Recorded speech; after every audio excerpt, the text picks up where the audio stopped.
Hello, everyone. Welcome to our third and final webinar in the series. Today, I'm going to be discussing maintaining morale in the workplace. So in the last couple of sessions, we've talked about communication. We've talked about, interacting with, winning the interview, interacting with a potential interviewer that you're trying to get on board with. So today we're talking about the third leg in the series, which is once you've got the job, how do you keep yourself from quitting? In other words, how do you keep your morale high enough where you want to go back the next day and do it even, go even harder and give it your 100% effort without your morale declining? And let's face it, there are a lot of reasons why morale declines, and we're going to talk about many of them today. So just as a refresher, in case you guys missed or some of you haven't attended any of my sessions yet, my name is Eddie. I graduated from University of Redlands in 2002 with my MBA. Prior to that, I went to Cal Poly Pomona, where I earned my hospitality management bachelor's. Then I worked for Pizza Hut and Extended Stay America for about a decade, and right out of the chute, and went into hospitality. I loved it, and was in several different capacities. Went from restaurant manager to district manager over my career. Absolutely loved what I did. Loved the team that I was serving, and but then hospitality started taxing my life, and my family was growing. My son was born, and I have three kids now, ranging in ages from 11 to 21. Two of my kids are at Cal Poly studying virtually these days, and so 25 years of marriage, and the only other job I've had is as a director of training in the flooring industry, where I spent the last 20 years working for a little-known company called Emser Tile, based in West Hollywood. So aside from that, I'm a two-time author of two really cool motivational books. 64 Life Hacks for Success is about building courage and getting the most out of life, making sure that you adjust your attitude to the situation so that you never have a bad day. It focuses on time and money management. It focuses on building stronger relationships. It focuses on your health and a whole lot of other things on 64 different venues. Okay, so the other book I wrote is really central to our conversation today, and that's called When Bosses Go Wild, which focuses on 12 of the most common bad boss behaviors, or morale killers, as I call them, that will absolutely destroy your motivation to work and your boss's productivity. So we're going to talk about that at greater lengths in a moment. And I'm also a professor in many different universities. I've been doing that for over a decade now. So thankfully, I found my calling in life about 10 years ago, and that's really to teach and give back through my coaching efforts and shape the minds of the future leaders. So that's the space I'm in today. And let me ask a quick question to you, Elizabeth. Are people born disengaged, or do you believe that they become disengaged by some external factor? Okay, I'm trying to get my camera to go, but let's see. That's okay, no worries. Okay, here we are. I think if you watch kids, they're very engaged. And so I would say they're not born disengaged. Okay, would you say that applies to adults as well? Yeah, I think they probably would naturally be engaged, but something happens to have them be disengaged. Okay, I would agree with you. So the answer is people don't apply for jobs with the idea that their hopes, dreams, and aspirations will never be fulfilled. Said differently, we don't get out of bed expecting that we're going to have a bad day, we're going to mail it in, we're going to do the bare minimum. I mean, I suppose a small percent of the population just doesn't care and they end up just not caring about work either, or anything that they encounter that day. So the mailing it in factor, the 9 to 5 factor, or those influences exist in the world. But the vast majority of people out there go in there wanting to win, wanting to be successful, wanting to live a fulfilled life, whatever fulfillment means in their life, they want it, right? So we all get excited about new opportunities. Perhaps you have a job today that you're new in, and you spent months wooing that employer, convincing them that you are the next best thing to sliced bread, and you made it, right? They gave you a shot. You're in the winner's circle, but then something happens, right? We want to work for great companies. We want to have an impact, and we look forward to challenges and overcoming them. But then something happens in the midst of all that fun and excitement that brings our morale down. And that's really the crux of the problem today. Over 53% of the American workforce prior to the pandemic, okay, obviously my research stems from prior to the pandemic, is disengaged because of a bad boss. Not necessarily because of the culture of the organization, but it's because of the boss bringing them down. So let's define some terms here. We use bosses, leaders, managers interchangeably in society, but there's a distinct difference, or there are distinct differences between bosses and leaders.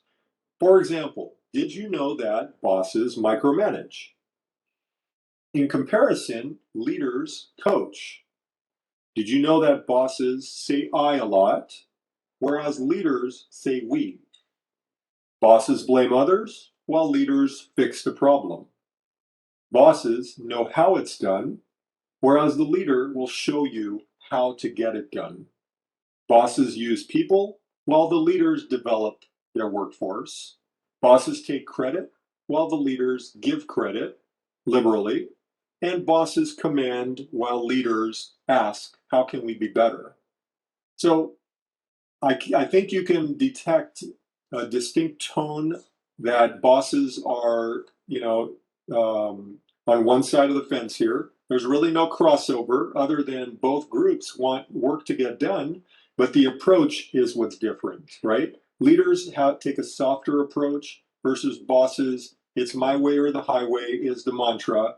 So you either get it done or I'm going to find someone to get it done my way. Generally is the theme that's percolating in their brains. So what do bosses really want? The most of the bosses that I interviewed in writing my book said they want sales growth, they want margin growth, they want higher productivity, they want better quality, and they want excellence out of their workforce. Now, comparatively, what do employees really want? Well, employees have said that they want autonomy, they want clarity, they want their opinion to be heard, they want to be respected, and they want consistency from one day to the next. In other words, they don't appreciate working for a Dr. Jekyll and Mr. Hyde. They want the same person to guide them, coach them, train them as occurred yesterday. So in order for coaching to be effective, right, and we're all coaches on some level, we are trying to get work done through other people, and that's what a coach does. To be effective at that, 3 things must be aligned. The leader, you, the follower, the employee, and the situation must be aligned. Otherwise, your best coaching efforts are going to fail. In other words, if your employee doesn't believe there's a problem, but you do, or if you're coaching at the wrong time in front of the wrong audience, you're not doing it privately, you're doing it publicly, for example, or perhaps you're coaching on a Friday night rush when there are 300 callers on hold, there are 20 pizzas coming out of the oven, and that is the absolute worst time to coach somebody. You're not going to be aligned with your employees. In other words, your best coaching efforts are going to prove to be futile. So Communication 101, I pulled this quote from Nelson Mandela when writing my first book, and he basically said, if you talk to a man in a language he understands, that goes to his head. But if you talk to a man in a language he knows, it goes to his heart. And I feel this is a very appropriate quote to take with us, whether you're an employee or a supervisor or a budding leader. This is a super important thing to keep in mind. If you don't talk to people in a manner in which they understand or believe that you have their back, you have positive intentions, they're not going to be listening, right? If they don't listen, it's not going to resonate with them. And if it doesn't resonate, work's not going to get done to your liking. So employees don't leave bad companies, they leave harmful bosses. Remember that 53% stat that I threw out you earlier? Well, this is where that comes into play. You're not necessarily thinking of leaving the company, you're thinking of getting rid of that boss or leaving the presence of that boss by jumping ship, seeking greener pastures, finding happiness elsewhere. But the one thing that employees often don't consider is the reason the grass is greener on that other side of the fence is because somebody's watering that grass. So, important point number one, important takeaway number one, don't be quick to quit when the going gets tough because you believe your boss and you have an untenable relationship, because you believe that you can't change your boss. I am a living example of this. I worked for a bad boss for 10 years who really dominated every discussion. And I'm not going to badmouth him, but it made my life a living hell for a decade. And eventually I said, I can't handle this anymore. And I dusted off my resume, went out there, and I got a job. But I didn't quit this job because I loved the company I worked for. President pulled me in the office one day and said, Eddie, I don't want you to leave. I'm going to fix things for you. That was the beginning of the change. He went and worked with his vice president, his employee, my boss, made things better for me. And I spent the next 10 years, I got 20 years out of the company when it should have been 10. So, guys, when I say it's worth fighting for it, unless you're going through an abusive relationship or there are legitimate reasons why you should seek greener pastures, stay and fight, stay and make it better, work things out. That is the advice that I'm always going to give you. So here are the 12 morale killers that we're going to go into at greater length in a moment. The skeptic, the comparer, the information disseminator, the recognizer, the know-it-all, late night worker boss, the overcommitter, the credit snatcher, the overtalker, the executor, the boss who talks out of both sides of his or her mouth, and the boss who jumps to conclusions. Perhaps you are interacting with one of these people today, and either you're dealing with it or you're at your wits end, you don't know what to do. So my book, When Bosses Go Wild, focuses on these 12. It focuses on, and it's a very neutrally written book, it focuses on giving both employees and supervisors the 411 or the lowdown on what the other person's feeling in the moment that you're stealing their credit, or when the boss is a know-it-all, when the boss takes your voice out of the equation and just tells you what to do without you allowing you to use your brain. What do you do in those moments? That's what we're going to talk about now. So if you have a skeptical boss, you're probably interacting with somebody that has a glass is half empty attitude towards everything. Perhaps your boss doesn't believe anything you say. Perhaps your boss assumes you're doing anything but work when you're at work.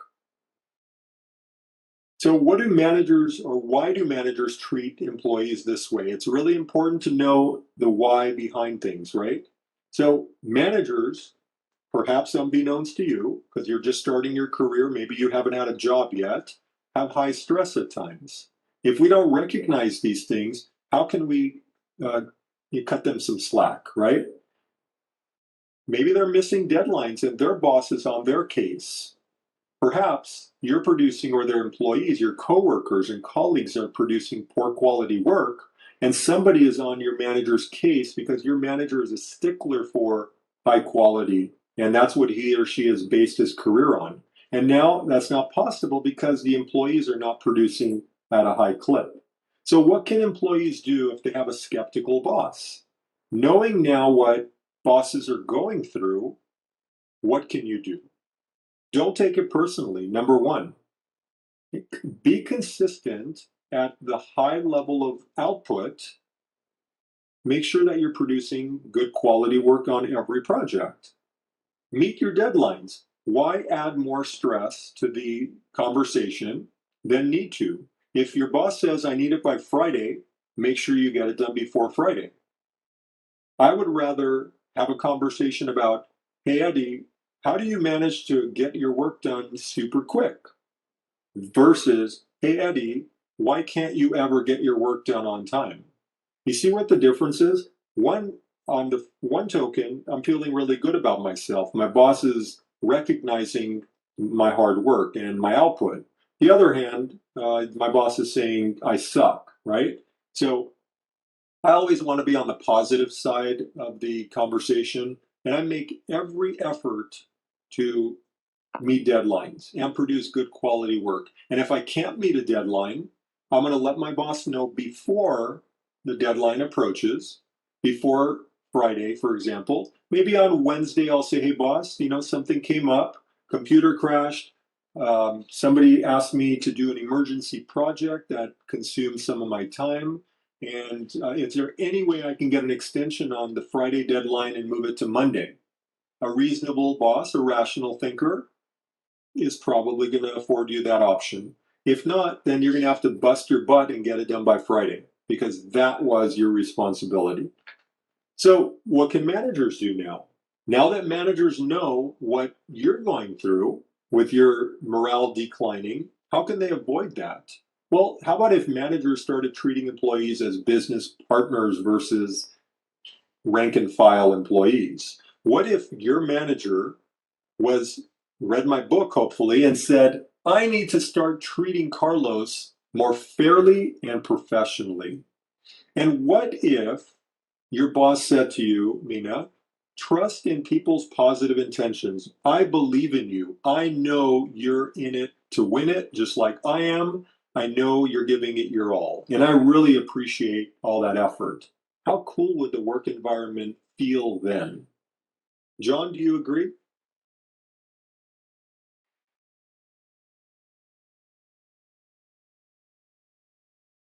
All right, maybe his mic's not working. So, the comparer boss.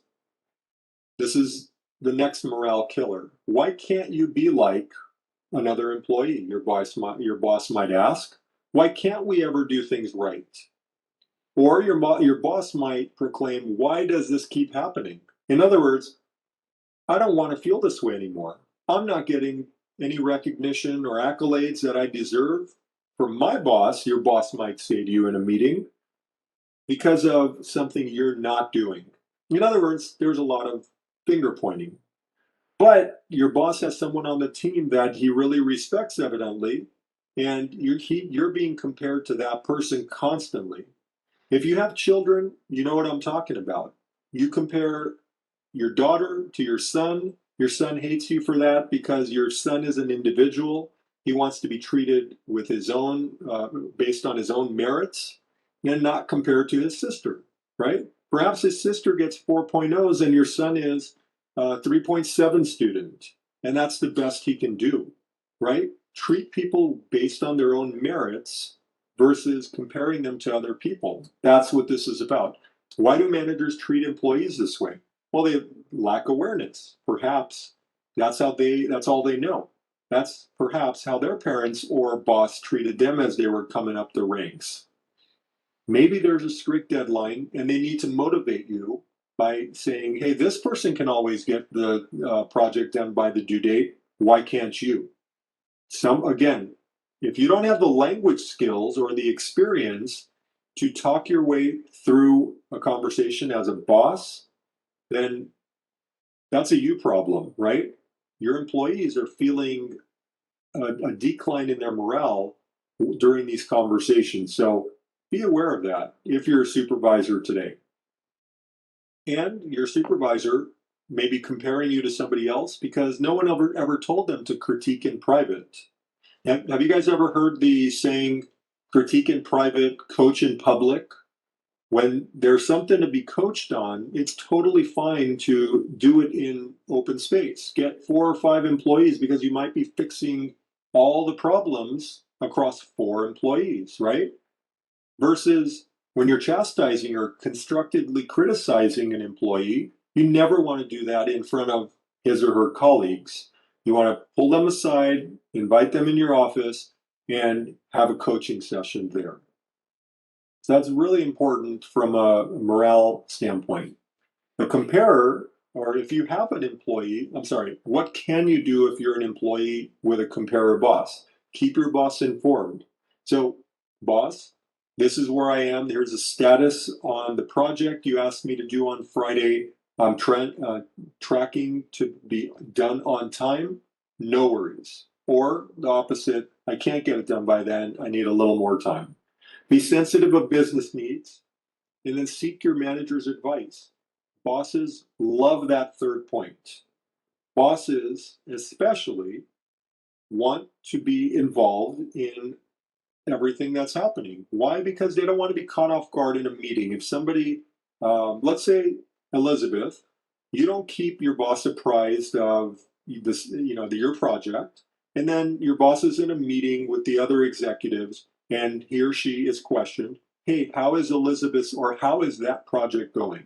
And your boss is like, I don't know. If you keep your boss in the know along the way, seek their advice, they will feel so much better about you. My boss, especially, when I didn't tell him things, he thought I was hiding things from him. When my boss was on the outside looking in, he would think I'm working on other projects instead of the one he assigned me. So I learned at a very young age that I need to keep my boss informed. And so, in other words, less of you working in a silo, more of you talking to your boss openly, asking for advice, giving him an update every now and then. And I think the relationship will be stronger over time if you do that. And if your boss says, you know what, you don't have to tell me or give me as many updates, then that's fine too. At least you know where you stand with the person, right? But the last thing you want is to discover through no fault of your own, you're just doing your job. You discover that your boss wanted you to talk to him more, but you just chose not to. And then who knows where his brain takes him from there. What can managers do? They can see the talents in every employee as an individual, right? Instead of comparing, everyone's an individual and should be recognized as such. Avoid speaking in generalities. Well, we suck. Our team never produces. That's really not an uplifting, encouraging message. Instead, point out the positives. Have you guys ever heard of the sandwich technique? This really applies in morale, keeping employee morale up. So the sandwich technique is say something nice about somebody when you start the coaching session, and then give them the meat, which is what you want them to improve on, performance management, let's call it. And then before you leave, you want to keep their spirits high, say something nice again at the end. So sandwich technique, right? 2 pieces of bread, those are the positives. The meat in the middle, that's where you're laying it on them, so to speak, and you're trying to improve their performance. My boss doesn't provide all the information to me. This is an information disseminator, so we're transitioning to a different morale killer now. Have you ever worked for somebody who doesn't give you all the information up front, and they dribble in information along the way? When in the beginning they give you this project due on Friday, limited information, and they expect you to figure it out. So my boss doesn't provide all the information to help me complete the project. My boss doesn't share his vision with the team. I don't know all the components of the project, and I don't know how to stitch it together. So why does that happen? So the information disseminator boss may not understand all the elements of the project himself. Maybe they don't have time to elaborate. They're in between meetings. They hired you for a reason. They expect you to perform at a high level with limited conversation or limited coaching. and they just want it done, right? My boss was really emblematic of the person who likes to check things off of his list of things to do. So he carried around a checklist with him all the days of his life. And he kept saying, I mean, his mantra, one of many, was, I just need to get this off my list of things to do. And I hated hearing that because to me, that sent a signal that no matter what I do, all this guy wants to do is check it off and move on to the next thing. In other words, the quality I produce is irrelevant. He just wants to see something done off his list so that he can, say whatever he does behind closed doors to his coworkers and or colleagues and supervisor to make him feel better. What can employees do? Ask for clarity. Don't be shy. This is the best time to ask for it. When you're just starting out a project, get all the information you can, whether your boss is giving you the time or not, demand it. Be a pebble in the shoe type of person, the kind of person that just sticks with your boss or sticks to the boss and won't let him go until you have enough information to do your work. Imagine writing an article, but you don't know what the topic is, or you don't know what the deadline is, or you don't know what who the intended audience is. If you don't get that information, how are you ever going to be an effective or award-winning writer, right? How are you ever going to make it to editor one day? So be the person that asks for clarity. Pebble in the shoe generally works for me. I'm not saying to nag the person, but let it be known that I'm not taking no for an answer. In order for me to be effective, in order for me to drive home feeling like I accomplished something today, I need answers. So if now's not a good time, boss, what time can we meet? What day can we meet? Oh, I can't meet until 7 in the morning, but you come at 8, Eddie. Sorry, we can't meet. I'll be there at 6, no problem. Let it be known that you're committed to this project, and no matter what, you're going to cross all hurdles to get it done. What can managers do? They should not assume employees understand, right? Seeking clarity is a two-way street. You're the employee, you need to ask, but so too does the manager. The manager should ask before leaving you, hey, Carol, hey, Tracy, hey, Eddie, do you understand the project, the scope of work that's required of you? Are there any questions? Is there any help or additional resources I can provide you? That's what a normal exchange between supervisor and employee sounds like. I have great faith in you. I know you can do this project. The first person that crossed my mind when I was asked to do this was Tracy. You've delivered for me in the past. I know you can do it for me again now. You see what a different conversation that is? That sounds a whole lot better than I need this done by Friday, get it done, or it's your ass. Okay, that's what a lot of people say these days. Don't fall victim to one of those bad bosses. If you need clarity, ask for it. Otherwise, it's your responsibility and you own it. If you let that boss leave without getting that clarity, you own the problem now. It's on you, in other words. Okay, it's a shared responsibility, right? So hold your boss accountable. Accountability, as if you guys took business classes at U of R, know, is a two-way street. It is not just boss talking to employee, holding them accountable, but it also flows up. You, as the employee, have every right to hold your supervisor accountable. Do it, courteously. Do it, respectfully, of course, but definitely do it. Next, the boss who doesn't recognize employees. Now you wonder, well, this is a no-brainer. I love recognizing people. I recognize my children at every turn. Why can't my boss? Or I'm surprised to hear that, there's even a human being out there that doesn't like to recognize. Well, I'm here to tell you guys, people don't recognize liberally like they should. Most people leave the sandwich part out or the bread part out and they just focus on the meat in the middle. In other words, they'll tell you all the things that you're not doing right, and they'll leave you thinking they hate you, that they don't have your back, that you're on the short list of people to get fired. That's how some people leave a conversation with an employee. And it's a terrifying feeling if that's happening to you. If that is happening to you, I strongly recommend getting help. That help could come from a conversation with a coworker, HR perhaps.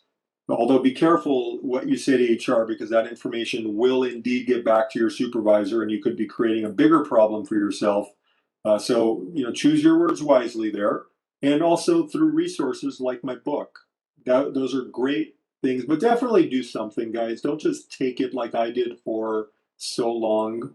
10 years is a long time to invest in your happiness, and your family deserves your super joyfulness when you get home. And if you're like me, you're walking in with your tail between your legs every day. You're wondering, when the next smile is going to happen. You're hating life. You're getting a good paycheck, but you're really dreading going to work the next day. That's no way to live. So you got to do something, line yourself up with resources, and change things around. And if you choose not to, like I said earlier, you own that problem then. You're deciding, you're making a conscious decision to take it. Okay? And I strongly recommend doing the opposite. Don't take it, make change.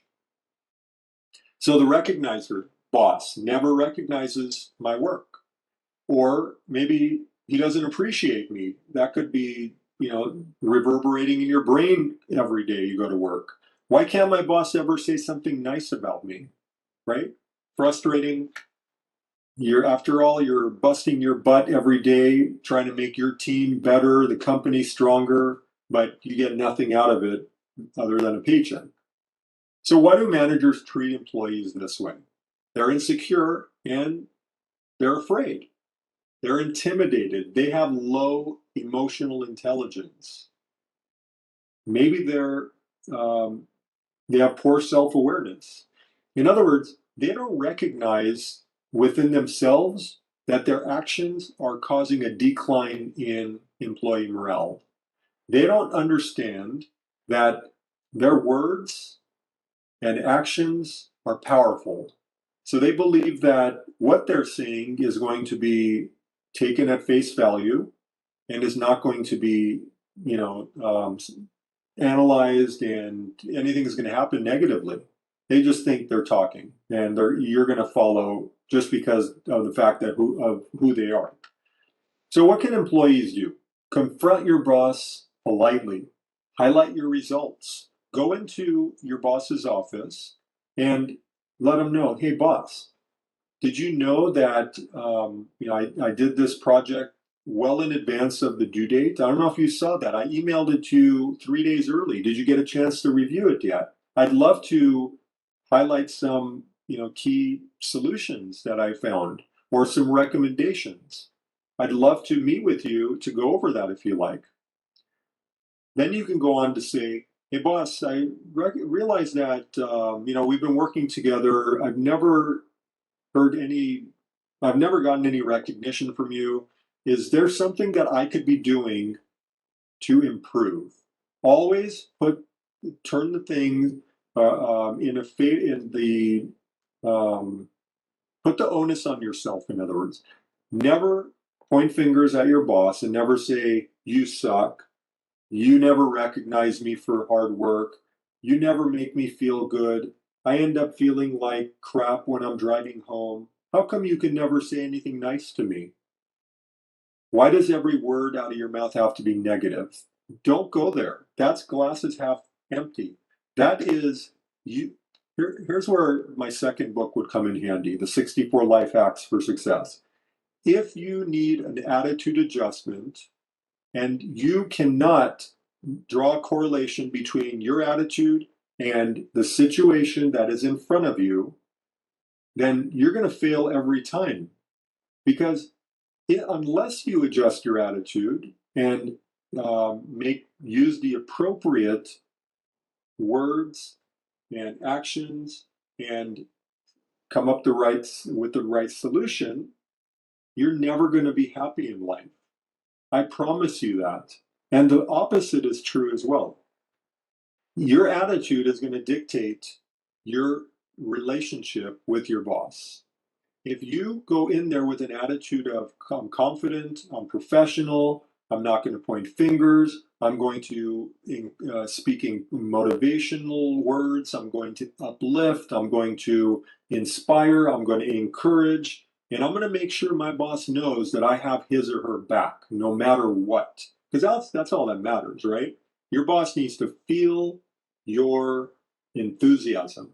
Your boss needs to know that you have 100% or 100% of the time you have his or her back. So if you say things like, what can I do to improve? I want more work. I want more projects. I really love being on this team. I love supporting the team. Show emotion, guys. This is where you're going to change things around, right? Remember earlier I said, be the agent for change. This is your opportunity to do that. Anyone can go into a meeting with the boss and say, I'm done with you. I can't handle this anymore. Stay and fight for what you believe in. If the company was worth you spending a month or two trying to get on their roster, then it's worth fighting to keep that job. Don't let one person influence your decision or taint your decision to leave the company you love. Okay? What can managers do? They can recognize employees in public. How cool would that be? Because doing so is going to make others feel like, hey, if I do a banged up job this time, my boss is going to say good things about me too. So as often as possible, if given the opportunity, gather people around and say good things. Speak the praises of an employee who stretched themselves. They went above and beyond. Speak and act with integrity at all times. That's a no-brainer, right? That is one of the hallmarks, the foundational cornerstones of Redlands. So let's not distance ourselves from that value. This should be a core value of walking with integrity in all walks of life. Even if you've graduated 10, 20 years ago like I did, I still hold integrity in high esteem. In everything I do, that is central to my success. Start identifying other sources of positive reinforcement. So if you're not getting it from your boss, you may never change him or her because of their upbringing. Maybe their parents destroyed their morale and they just are never going to be encouraging. Then look for other places to get your positive reinforcement. Maybe join teams within your company that you get that reinforcement from, right? Next, the know-it-all. So this is a boss who doesn't hear any other good ideas but his or her own. If it isn't his idea, it must not be good. I don't have a say in anything that goes on at work, or my boss doesn't allow me to be part of the solution. A lot of employees want that responsibility. They don't want, especially these days, you don't want to be the employee who airs your dirty laundry and only points out negative things about the company. Well, we're always running out of product. Our prices are too high. We don't have enough staffing to allow us to do our jobs. You ever hear that at work? I'm doing the work of 4 employees. We lost 3 people and they piled that on my desk. How could I possibly get everything done? A lot of negativity there. So the know-it-all boss generally dismisses everything and says, I know what the right answer is. I've been doing this far too long. For 20 years, this has worked, and thus it must work today. Well, the boss isn't thinking, we just went through a pandemic. We have a different skill set of employee. We have technology. We have different product line than what what he's used to from 20 years ago. So what worked then for that dinosaur boss may not work today, in other words. So be open-minded. Why do managers treat employees this way? Well, they have a subconscious need to be right, just like you do, just like I do. We all want to have that feeling that our opinion was heard and that somebody's implementing our brilliant idea. Your boss is no different. So cut him some slack. If that's how he believes, or if he has that need, then feed the need, right? Your boss wants to feel like he has he's solution minded. So why not drop him some ideas once in a while? And who cares who gets the credit after that? You're winning through your boss winning. Now, ultimately, that's all that matters, right? And you'll be recognized at some point. Bosses are problem solvers. That's how they've been wired. Over the years, they've been developed to seek solutions and drive that solution to the end. They're under a lot of pressure also. You think of yourself having a lot of pressure. Well, think of you're one person. How about leading a team of 5, 10, 15 people and with varying degrees of skills and motivation? Maybe 14 out of the 15 don't give a crap, and the one employee, you, do. So they're under a constant stream of pressure because of everything that's going on around them. That's a lot of balls to juggle. So cut them some slack sometimes. It's not all about you, in other words, guys. And if you ever read my book, you're going to discover that it's far more helpful from a joy standpoint to push away the limelight, take the spotlight off of you, and put it squarely on the team. Because at the end of the day, if your team wins, by association, you win as well. Don't be in it for the recognition. Trust me when I say that. Recognition is a fleeting feeling. But winning through your team, for example, if you worked at Apple, Facebook, Google, Amazon, Netflix, you're winning these days, right? Because you're raking in the dough. Don't you think those rank and file employees who are coding, who are sweeping the floors, who are helping people with guest experiences, whatever their job is, they work for Facebook, they work for Google, they work for SpaceX. And that gives them a great feeling at the end of the day. So I want you guys to think, just shift things in your mind. It's all about shifting your perspective. A little adjustment in your attitude will go a long way in terms of how much happiness you glean from your work experience. What can employees do? Request to have your ideas heard. Be solutions minded and execute the plan. Do the best job you can and talk to your boss once in a while about implementing some of your ideas. What can managers do? Give your employees a voice. Allow them to be part of the solution and treat employees as business partners, as I said earlier. Next, you might have a boss who likes to work late. I call it the late night worker. My boss regularly sends us emails after midnight. When are you going to take your job seriously, your boss might ask. Or your boss keeps suggesting that I come in early and stay late. So a quick story about that. When I was working for the tile distributor, I've since retired from them, but after 20 years, I had enough, right?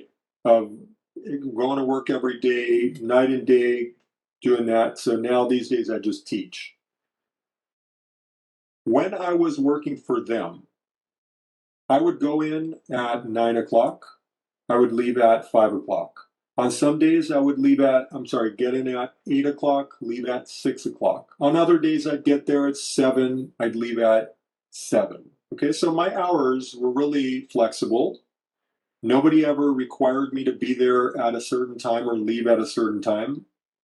The thought around the building was come in when it's appropriate, leave when you get your work done for the day. I'm like, cool.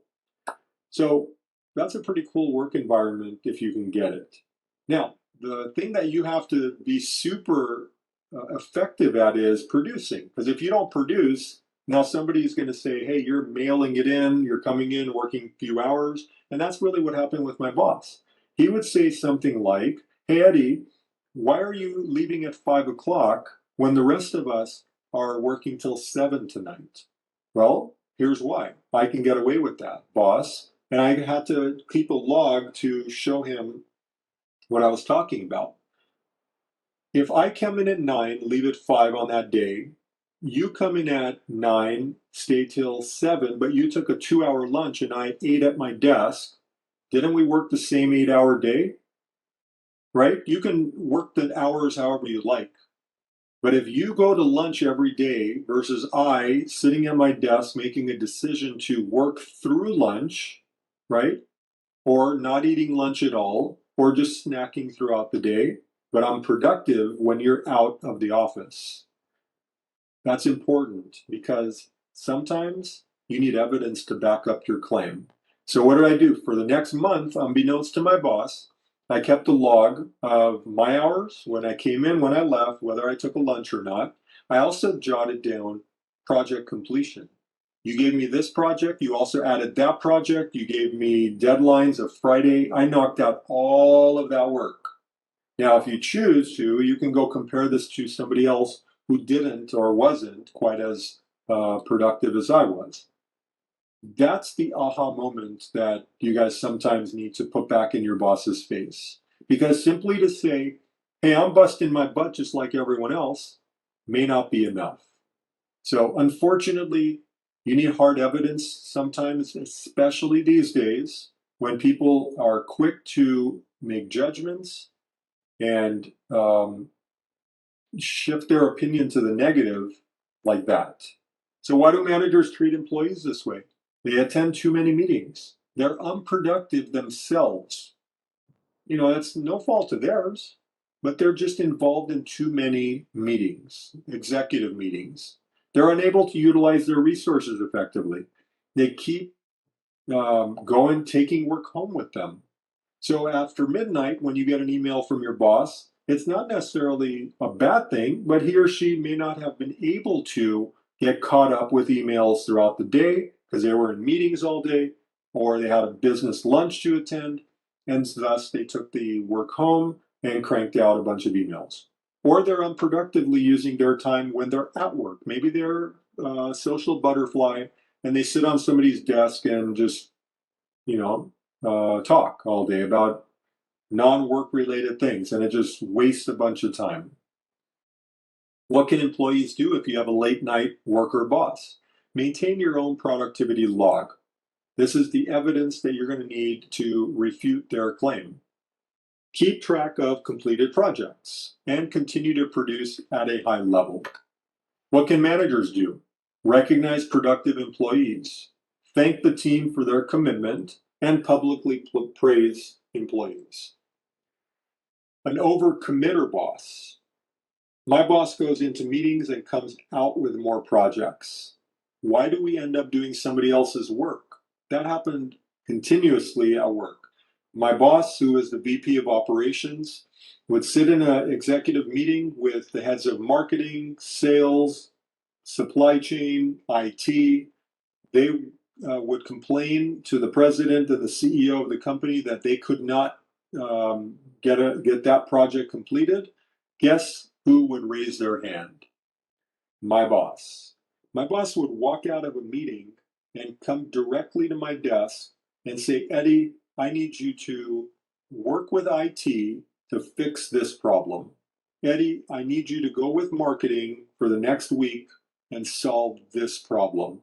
I have no marketing skills whatsoever, or I had no marketing skills. I had no IT skills when I first started. But you know what happened through the push and shove? In other words, by my boss giving me all this work or committing my time to the organization, I became an expert for the organization. I became the go-to person within this organization without the VP title.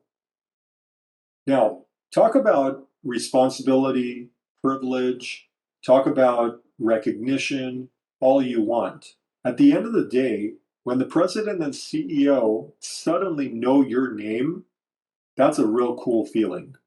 When other department heads come to you and ask you for your time and opinion, now suddenly you're in a sweet spot in your career. Why? Because you have proven your worth. You have shown them that you have the ability to learn and take on projects that you had no business doing, but you did it with a high quality, with a high level of integrity. So, guys, that's the sweet spot that I want you to strive for. Don't be in it for the short wins. Don't be in it for the recognition. You can definitely make a name or carve out a name for yourself in your company by being the one-stop shop, as I like to call it, or the subject matter expert for your organization. It's a great feeling. It sucks because you get more work piled on your plate, but the rewards at the end far outweigh the extra work. What can employees do? Don't complain. Be grateful for the opportunity to support your team. I want you to have a servant leadership attitude, okay? Build relationships with other leaders. Focus on becoming a utility player. And then what can managers do? Be a valuable resource. Don't sign up for projects simply for recognition, like my boss was doing.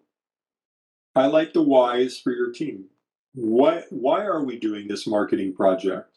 Well, here's what's in for the organization. It should never be about, I need the accolade. I'm in it. I'm in the doghouse with my boss, and I need to restore his faith in me. That's why I took on this job or this project. No, that's the bad reason to do it, right? You want to be that central figure that solves organizational problems. The boss who steals credit. Why can't my boss give credit where credit's due? I did the work. Why is he getting the credit for it? Doesn't my boss know how hard I work? Boss has a lack of confidence. He's unable to do the work himself, or he's afraid of becoming dispensable. In other words, if he liberally gives credit to you and others on your team, maybe the organization will think, well, if Eddie's doing the work, what's Tracy doing? Do we really need Tracy? Right? That's the dispensability factor that bosses, if you ever feel or hear of them or somebody saying he doesn't like to give up the reins, right? That's what they're talking about. He keeps information close to the vest. He is, he doesn't allow people to play in his sandbox. He doesn't reveal a lot of trade secrets to the team. Those kind of things are born out of intimidation and a fear of becoming dispensable. In other words, if I include too many people in this, I'm going to lose my job. They're going to figure out they could do it without me. And most people, especially dinosaurs, people who have been in the industry 20, 30, 40 years, you'll find that amongst them quite a bit. So what can employees do? They can take credit for or take credit for your work. If you did it, let it be known that you did it. Be bold, right? Don't be bashful. Maintain your humility and recognize the team's accomplishment. Let someone other than your boss know about your achievement. It's totally fine. I used to be embarrassed. Embarrassed is the wrong word, but I used to never say openly that I have a master's degree. Not that I was ashamed of my experience at U of R, but let's face it, if you're talking to somebody who has a GED or has a bachelor's degree, you never want to shove higher education down somebody's throat and make them feel less than you. You never want to make somebody feel like you know more than they do, or you're more successful because of an experience like having a master's degree, for example. I'm very proud of it. I'm very proud of my Redlands experience. But whether I went to Redlands or Harvard or Stanford, it doesn't matter. I strategically will introduce my background to people but I don't want to make people feel less than me because of my achievements. So your boss might be feeling the same way. My boss didn't even have a college degree. So imagine if I had got in there tooting my own horn. I have, a master's degree. I've done all this in my life, authored books, but he's done none of that. Think about the relationship, right? Think about the feeling you're going to leave with your boss. What can managers do? Catch your team doing things right, give credit where credit is due, and deflect the attention from yourself. Now, Tracy, I have, it looks like, two, four more to go. So let me just jump ahead to the last couple of slides. And if anyone wants to get those four last nuggets of wisdom, read my book. What can I say? It's all in When Bosses Go Wild. So check it out. But in the interest of time, guys, I know we have a hard stop at 5 o'clock, but let me finish with the last couple of notes. So become a boss-some leader, right? Be less of a boss, be more of a leader in people's lives. You have a privilege if given the opportunity to lead a group of people. Creating a workplace culture that breeds high morale and engagement doesn't happen by accident. It requires leadership. And it's wise, empathetic, discerning, thoughtful, and caring leadership. So be all of those things to your employees. And it's a leadership you can't fake. You can't just walk into your meeting after berating your team the previous day and say, guys, I can't do this with any other team but you. I rely on you to help us get through these tough times. In other words, I can't. I would not. I can't think of a better team to go to battle with. But if your boss then, in the next breath, starts berating you again, then it's fake, right? So it has to flow from the ethos of who you are as a person.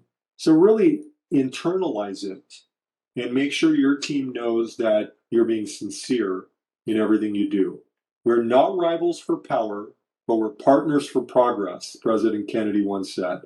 This is a super important don't ask but act principle. Okay? Let your employees know, or if you're an employee, let your boss know, hey, we're not competing here. We're in it for the same thing. We both want to win. We're partners for progress. A true sense of connection is personal, which is why exceptional bosses show that they see and appreciate the person, not the worker. And along the road to perfection, exceptional bosses find excellence.